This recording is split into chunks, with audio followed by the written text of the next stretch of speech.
This was the centre of the wool and yarn industry in Melbourne. It started in about the 1860s right through to the early 1900s. This whole area was filled with old buildings that related to the wool industry. They were converted to apartments in the early 1990s. Oh, okay.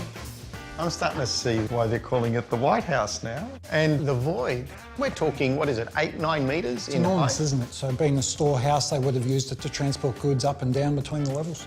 Don't tell me they broke this during installation. No, this is a detail that we like to use a lot when working with natural stone. It's very soft and tactile, but it shows you that it is a natural material.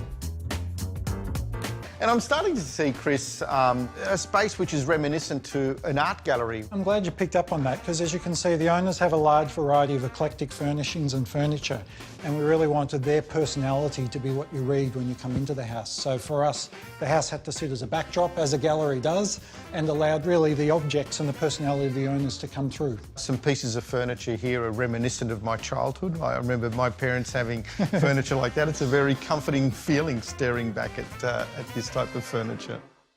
Now we come back to this beautiful piece of artwork, which is the staircase. I was going to ask, did you have to crane this in? Well, interestingly, it's aluminium and it's brought in as individual treads. So they stack together like a Lego set. You can see them there. Each one's brought in, stacked on top of each other and tied together with a big thread rod at the top. Do you think it's strong enough for the both of us? Let's give it a shot. Well, let's have a go. I'm hoping so. It's got a little bit of an industrial edge, which I like. It kind of has a lot of references back to the original building, the steel and the concrete and that rawness. So I think it works really well as a, a bold object. I've noticed that you've gone away from the single tone white and you've added a wonderful, what is it, a darkish grey sort of tone? It is, yeah. There's a little bit of blue in it, a bluey grey, that we wanted some of the spaces to have a sense of intimacy, I suppose. So it's one corner of the building where we injected that little bit of colour, and it provides a darkness to offset some of the mid-century furniture, the warmth, reddy, browny tones. Upstairs here now we've come into the bedroom zone, is that correct? Yeah, so this is where we introduce carpet for softness. You can feel it underfoot. It makes a difference acoustically, doesn't it? Just really softens the space and softens that warehouse feel for the bedroom. And I see the windows the same as downstairs. This is allowing all the natural light to come through the space, isn't it? Yeah, look, it does. We're reliant on that single source of this one facade that has windows, so you can really get that sense of how effective it was not building walls through here. And the light really permeates the floor plate.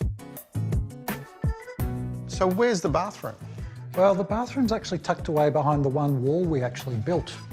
So you'll see here, it's sort of a wall, but it's only half height.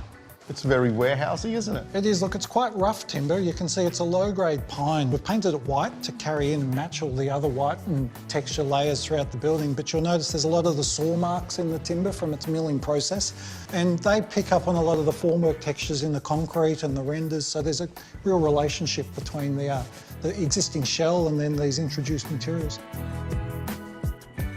Oh, wow. Okay. Well, this is very different to downstairs. It seems to have a sense of opulence in here, doesn't it? It does. It's a different feel. We wanted the bathroom, because it's an inserted room within the shell, we wanted it to have its own feel. It's still highlighting the textures and the white existing ceiling and walls, but it's got a little bit of a sense of tucked away intimacy, as an ensuite should. The owners of this White House are so happy with the result of what I can say is a genuine warehouse conversion. Although cavernous, it still maintains a strong sense of coziness. This is one conversion that truly speaks to its past.